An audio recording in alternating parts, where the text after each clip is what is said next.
नराम्रो लाग्दैछ? स्कुल जानु पाउँदा खुसी छैनौ? किन हौ, मजा आएन?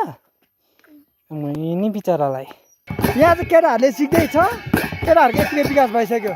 यहाँ फाल्टै दिदी बहिनीहरू चाहिँ नाच्दै हुनुहुन्छ। यो कुन स्टेप रहेछ नि का?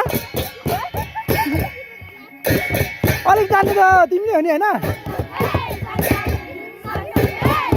यस्तै नै हुँदैछ विकास चाहिँ। अब मैले सिकाउनु खोजेको यसलाई हो, यही अल्छी गर्छ। कति भाउ खान्छ यसले?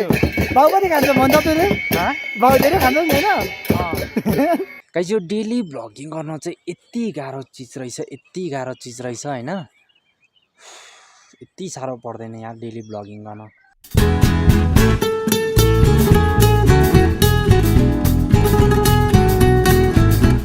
Hey guys, good morning and welcome back my another daily blog. तपाईँहरूलाई मेरो अर्को एउटा डेली ब्लगमा फेरि पनि स्वागत छ। आज चाहिँ म लाँदैछु बालेनलाई स्कुल होइन। केटोको आज हाउस ड्रेस लाउने दिन अरे। कुन दिन लाउँछ मलाई त थाहा छैन होइन। अब सबै उसको मम्मीलाई नै थाहा छ होइन, भाउजूलाई। अनि बालेनलाई स्कुल लिएर जाँदैछु म चाहिँ आज। कस्तो हुँदैछ बाले आजको दिन? बालेन, स्कुल जानु मजा आउँदैछ? नराम्रो लाग्दैछ? स्कुल जानु पाउँदा खुसी छैनौ? किन हौ, मजा आएन? नि बिचरालाई हिजोसम्म मजा आएको, आजदेखि मजा आउनु छोडेको। अनि अहिले चाहिँ म यसलाई स्कुल लिएर जाँदैछु। घरदेखि यसलाई हिँडाउँदा चाहिँ 1 घन्टा पहिला नै हिँडाउनुपर्छ क्या। गाडी 9:20मा आइपुग्छ बिहानको, अनि 8:30मा हिँडाउनुपर्छ। कम्ती हिँड्दै हिँड्दैन होइन। बालेनले गर्दा मेरो जिउ चाहिँ एकदम घट्ने र एक्सर्साइज गर्नु भनेको मलाई चाहिँ। अलि लागेको मासु नि सबै घटेर जाने। यत्रो पेट लागेको पनि घटेर अब 6 प्याक बन्छ मेरो चाहिँ। खतरा बाले मोटो छ, अब यसको नि मोटो जिउहरू कहाँ पुग्ने हो थाहा छैन। मिनी चुवाचेहरू सुतिरहेछन् आज चाहिँ होइन। दुईवटा भुनी एउटा बुच्चा छ के। अनि यो एउटा बुच्चालाई चाहिँ फेरिसक्यो। अब यो भुनीहरूलाई पनि खसी पार्नु पर्ने होइन। अनि खसी पारेन भने चाहिँ अब त्यो के खोज्छ अब त्यो होइन, बुच्चा खोज्छ नि त पछि। अनि त्यो बच्चा जन्माउने खालको हुन्छ क्या। अनि अहिले यो नखोज्दै अहिले नै यसलाई चाहिँ खसी पारेर राख्यो भने चाहिँ पछि त्यस्तो खोज्दैन क्या यिनीहरूले। अनि अब यो बुच्चा चाहिँ यहाँ गाउँमा 1-2जनाले पार्छ, अनि भुनी चाहिँ फेरि जो पायो त्यसले पार्दैन क्या होइन। 1-2जना धेरै मुस्किलै भेटिन्छ भुनी सुँगुरलाई चाहिँ खसी पार्ने मान्छेहरू चाहिँ। अनि एउटा हाम्रो चाहिँ पशुको डक्टर, भेटनरी डक्टर छ क्या यहाँ वडामा आइबस्दो रहेछ। अनि फेरि माडा वडामा आइबस्दो रहेछ होइन।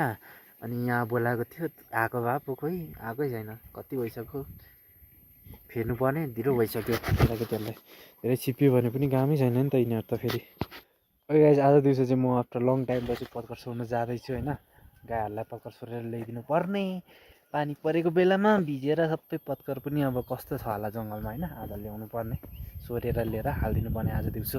हाम्रो चाहिँ माथिल्लो गोठको कोपी चाहिँ यस्तो भएछ, तल चाहिँ ज्याप आइसकेको छ। यो तलको कोपीहरू चाहिँ कस्तो मजा लागेको छ होइन। यहाँ पनि आएको छ तर तलको जस्तो मजाले चाहिँ आएको छैन। गाइस, यो डेली भ्लगिङ गर्न चाहिँ यति गाह्रो चिज रहेछ, यति गाह्रो चिज रहेछ होइन। यति साह्रो पर्दैन यार डेली भ्लगिङ गर्न।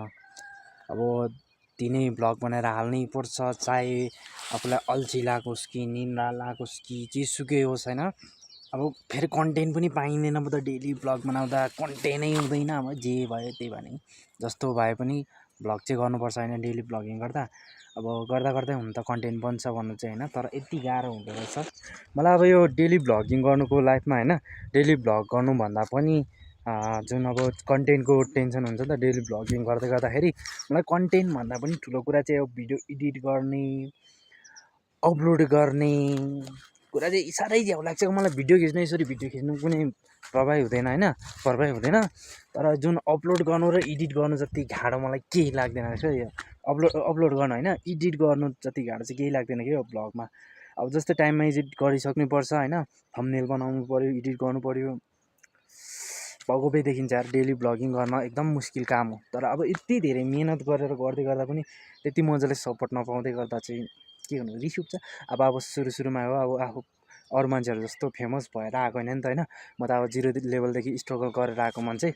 त्यही भएर अब आफ्नो पहिचान बनाउनु यति गाह्रो हुँदो रहेछ गाइस है। बिजोग भइरहेछ मेरो, नखानुको टुङ्गो छ नसुत्नुको टुङ्गो छ। बेलुका 12-1 बजीसम्म एडिट गर्नुपर्छ कहिलेकाहीँ फेरि एडिट गर्न नसकी सुतिन्छ र बिहान गर्नुपर्छ। एडिट गर्नु चाहिँ यति झ्याउ हुन्छ कि यति गाह्रो हुन्छ। यो मान्छेहरूलाई 5 मिनट 10 मिनटको भिडियो हेर्नु त्यति कति मजाले भनिदिन्छ हेरेर, यति त म पनि सक्छु, यति त केही पनि होइन भन्छ, तर त्यति भिडियो बनाउन यति मेहनत गर्नुपर्छ। ओके गाइज, अहिले चाहिँ म जाँदैछु बल्ला झिक्नको लागि खोलामा। झिक्न होइन, त्यहाँ अब बल्ला जम्ने ठाउँ बनाउनको लागि होइन। अनि बल्ल चाहिँ किन झिक्ने भने अबको 1-2 दिनपछि चाहिँ यहाँ सुँगुरलाई डुड अर्को बनाइदिनु पर्ने होइन। जुन अब सिमेन्ट बल्ला गिटी लगाएर चाहिँ प्लास्टर गरेर मतलब ढलाइ गरेर एउटा सानो खालको त्यो ढलाइ गरेको डुड हुन्छ नि, त्यस्तो खालको डुड बनाइदिनु पर्ने अरे। घरमा बस्दाखेरि अब म चाहिँ छिट्टै घर छोडेर जाँदैछु होइन। अब मतलब अब म छिट्टै पढाइको लागि जानुपर्ने भइरहेछ। अनि यहाँ जतिन्जेल घरमा बस्दासम्म चाहिँ त्यो काम चाहिँ गरिदिराखिदिनु भन्नुभयो र मम्मीले चाहिँ। अनि अब त्यसको लागि अब बल्ल चाहियो, घरमा बल्ल पनि छैन, सिमेन्ट पनि छैन, गिटी पनि छैन होइन। अनि त्यो सबै रेडी गरेर एउटा डुड बनाइदिनु पर्ने छ। अनि त्यसको लागि चाहिँ आज चाहिँ म बल्ल झिक्न चाहिँ होइन, बल्ल जम्ने ठाउँ बनाउनको लागि खोला जाँदैछु होइन। खोला चाहिँ फेरि अब तलको खोला होइन, घर परको यहाँ परको खोल्सा छ क्या सधैँ। जुन पानी ल्याउने खोल्सा छ नि, त्यो सानो खोला भएको छ। अनि त्यहाँ पनि बल्लहरू आएर जम्छ क्या। अनि त्यहीँ म चाहिँ बल्ल जम्मा गर्नको लागि जाँदैछु। अनि प्लास्टिकहरू होइन, एउटा पानी मौसम पुरा बिग्रिरहेछ क्या, चारैतिर जुम्म भएर हल्का छिटा पानी आइरहेछ। अनि यो पानीबाट पानी अहिले जाँदा काम गर्दा भिजिहाल्यो भने त बिजोक हुन्छ।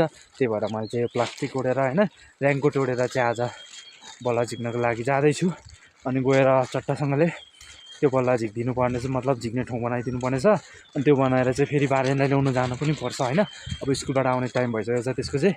अनि फटाफट गएर अब 1 घन्टा जति झिक्यो, 1 घन्टा पनि लाग्दैन होला, त्यही 10-20 मिनट कति लाग्छ गएर ठाउँ बनाइराख्ने। अनि झिक्ने चाहिँ भोलि या पर्सिको दिन मात्रै झिक्ने कस्तो छ सबै सिचुएसन हेरेर। यस्तो खालको ठाउँ छ। अब यो ठाउँमा चाहिँ बल्ल झिक्ने ठाउँ बनाउनु पर्ने होइन, एउटा दुवा बनाइदिनु पऱ्यो भनेर सोचिरहेको छु। यहाँनिर एउटा दुवा बनाइदिनु पऱ्यो सोच्दैछु। माथिबाट बगेर आउँछ अनि यहाँ थुप्रिन्छ, अनि यहाँको माथि फोल्डिङ गरिदिने। अनि यहाँदेखि रोड घर लानु पनि सजिलो हुन्छ नि त ठेला गाडीमा।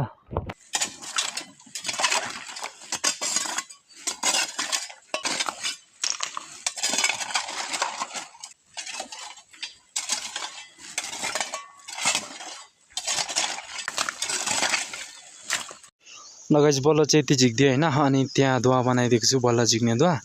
अनि हल्का निकालिदिएको छु यहाँनिर होइन। अनि अब भोलिदेखि चाहिँ हल्का गर्दै झिकेर थुपार्नुपर्छ। 2-4 बोरा भयो भने भइहाल्छ, धेरै पनि चाहिँदैन होइन। 2-3 बोरा भयो भने पुग्छ होला एउटा सानोतिनो एउटा डुड बनाउनुलाई सिमेन्टको। अभी हम आया है डाक सीखने वाला ठाउँ में।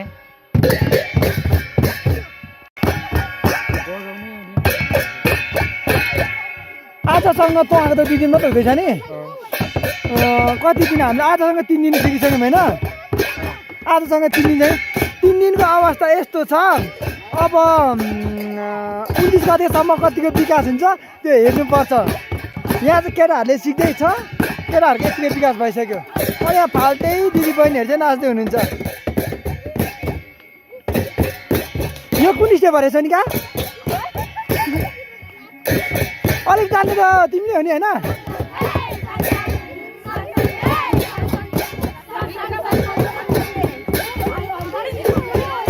अब यस्तै नै हुँदैछ विकास चाहिँ।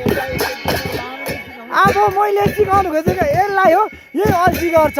कति भाउ खान्छ यसले, भाउ कति खान्छ भन्छ तैँले? भाउ धेरै खान्छ नि होइन।